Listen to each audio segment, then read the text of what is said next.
అండి, అందరూ ఎలా ఉన్నారు? వీడియోలోకి వెళ్ళే ముందు నాదొక చిన్న రిక్వెస్ట్, లైక్ చేయండి, షేర్ చేయండి, అలాగే మన ఛానల్ని సబ్స్క్రైబ్ చేసుకోండి, అలాగే కామెంట్ కూడా చేయండి. ఈరోజు నేను చూపించబోయే రెసిపీ పనసకాయ బిర్యానీ అండి. దీన్ని ఎలా చేసుకోవాలో మనం చూసేద్దాం. దాని ప్రాసెస్ మీకు చెప్పేస్తాను. ఫస్ట్ ఆఫ్ ఆల్ ఇలాగా ఉంటుంది కదండి, పనసకాయని ఒకవేళ మీ సైడ్ కానీ తొక్కు తీసి అమ్మే పని అయితే అలా తెచ్చుకోండి.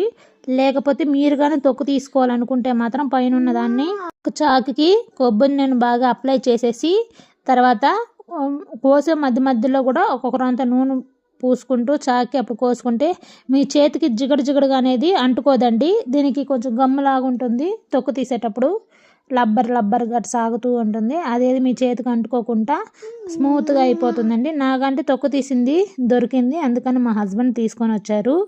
అందుకని నేను కోసేసుకున్నాను. నేను ఆయిల్ గీలేమి అలాగే చికెన్ పీసెస్గా కట్ చేసుకొని ఒక గోరువెచ్చని వాటర్ తీసుకొని దాంట్లో కొంచెం సాల్ట్ వేసుకొని బాగా దాంట్లో వేసేసి బాగా వాష్ చేసుకోండి. ఒక 2 టైమ్స్ వాష్ చేసుకొని ఇలాగా వేరే బౌల్లోకి తీసుకోండి.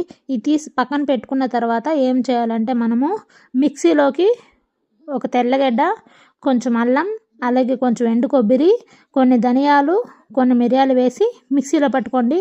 నేను ధనియాలు మిరియాలు వేసేది నేను వీడియోలో చూపించలేదండి, నేను వేసుకున్నాను, అందుకే మీకు చెప్తున్నాను. టేస్ట్ బాగుంటుంది. అలాగే వేరే బౌల్లోకి వాష్ చేసుకొని తీసుకున్న తర్వాత దాంట్లోనే కొంచెం పసుపు, కొంచెం గరం మసాలా, కొంచెం కారం, అలాగే కొంచెం ధనియాల పొడి వేసాను. అలాగే మిక్సీలో పట్టుకున్న మసాలాను కూడా దీంట్లో వేసేసుకొని బాగా మిక్స్ చేసుకోవాలండి.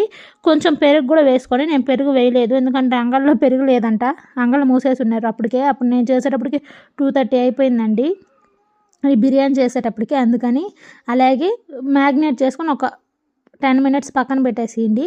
అలాగే ఇప్పుడు కుక్కర్లోకి మనం ఆయిల్ తీసుకొని ఆయిల్ వేడెక్కిన తర్వాత దాంట్లోకి బిర్యానీ మసాలాలన్నీ వేసేయాలండి.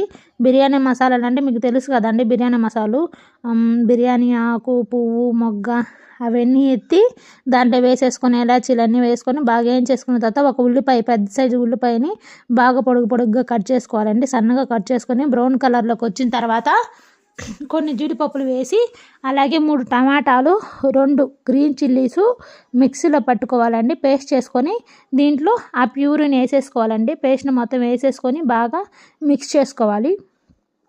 మిక్స్ చేసేసుకున్న తర్వాత ఈ మ్యాగ్నేట్ చేసి పెట్టుకున్న పనసకాయను కూడా దీంట్లో వేసుకొని బాగా ఒక 5 మినిట్స్ బాగా లో ఫ్లేమ్లో పెట్టి ఉడికించుకోండి.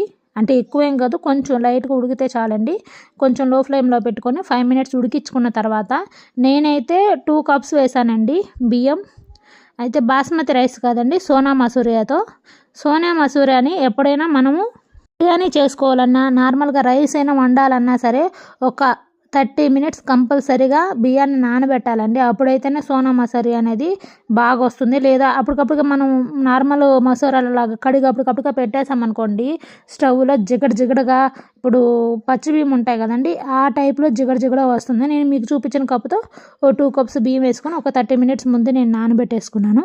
ఆ నానిన బియ్యాన్ని ఇప్పుడు కుక్కర్లో వేసేసుకొని కొంచెం దానికి ఆ కుక్కర్లో బాగా మిక్స్ చేసేసుకోవాలండి. రైసు ఆ కర్రీలో బాగా మిక్స్ అయ్యేటట్టుగా చేసేసుకొని 1 కప్కి 2 కప్పు వాటర్, అలాగే 2 కప్స్కి 4 కప్పు వాటర్ అండి వేసేసుకుందాము. వేసేసుకున్న తర్వాత దీంట్లోనే కొంచెం నేను కరివేపాకు, కొంచెం కొత్తిమీర 2 కట్ చేసుకున్న దాన్ని దాంట్లో వేస్తున్నాను.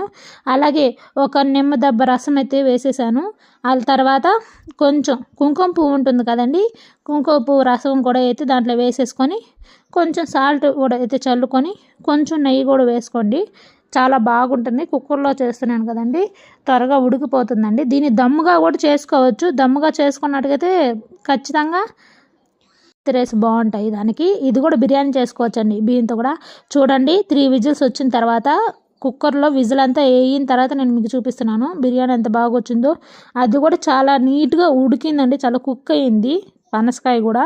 చూడండి కొంచెం బాస్మతి రైస్ లాగే కనిపిస్తున్నాయి కదా, అలాగే చాలా టేస్టీగా ఉంటుందండి. అలాగే వెళ్తూ మన ఛానల్ని లైక్ చేసి, షేర్ చేసి, సబ్స్క్రైబ్ చేసుకోండి.